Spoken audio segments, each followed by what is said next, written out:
नमस्कार दोस्तों। चंद्रसेन नाम का एक राजा था जो बड़ा ही प्रजा पालक था और प्रजा की भलाई के बारे में सोचा करता था और स्वयं भी प्रजा का निरीक्षण करने कभी कभी जाया करता था। एक दिन जब राजा राज्य में प्रजा का निरीक्षण करने गया तब उसने देखा कि एक व्यक्ति की मृत्यु हो गई और उसके पास बैठी हुई एक स्त्री विलाप कर रही थी जो उसकी पत्नी थी और कह रही थी कि वह उससे इतना प्रेम करती है कि उसके बिना अपने जीवन की कल्पना नहीं कर सकती है, इसलिए वह अपने पति की चिता के साथ ही सती होगी।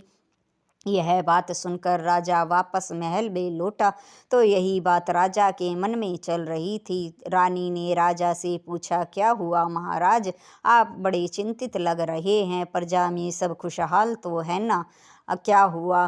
तब राजा ने कहा, महारानी, आज मैंने एक स्त्री को देखा जिसका पति मर गया था और विलाप कर रही थी कि वह उससे इतना प्रेम करती है कि अब वो उसकी चिता के साथ ही सती होगी।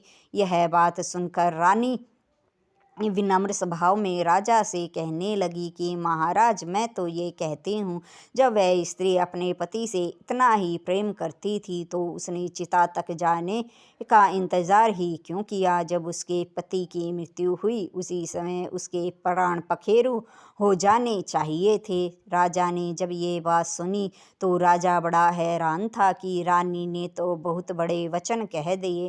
राजा ने सोचा कि रानी के कहे वचनों की आजमाइश करनी चाहिए। दूसरे दिन राजा अपने मंत्री को योजना के अनुसार जंगल में ले गया और वहां पर एक खरगोश के खून से अपने कपड़ों को सानकर मंत्री को दे दिया और राजमहल में भेज दिया।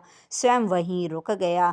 मंत्री जब कपड़े लेकर राजमहल में पहुंचा, रानी ने राजा के कपड़े खून में सने देखे तो कहने लगी, मंत्री जी, महाराज को क्या हुआ, महाराज कहाँ है?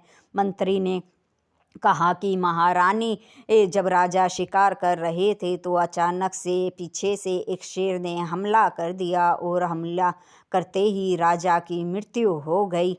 यह बात सुनकर रानी बेसुध होकर जमीन पर गिर पड़ी और उसी समय उसके प्राण पखेरु हो गए। यह समाचार मंत्री ने राजा को जाकर बताया। राजा तुरंत महल में लौटकर आए और राजा ने जब रानी को मरा हुआ देखा तो वह सोचने लगे कि रानी ने जो वचन कहे थे वो सत्य थे। सच्चा प्रेम करने वाली स्त्री अपने पति की मृत्यु की बात सुन के क्षण भर भी जीवित नहीं रह सकती है। राजा विलाप कर रहे थे कि उन्होंने इतनी प्रेम करने वाली और अच्छी रानी को खो दिया है। कहानी आपको अच्छी लगी हो तो लाइक, शेयर और सब्सक्राइब ज़रूर करें। धन्यवाद दोस्तों।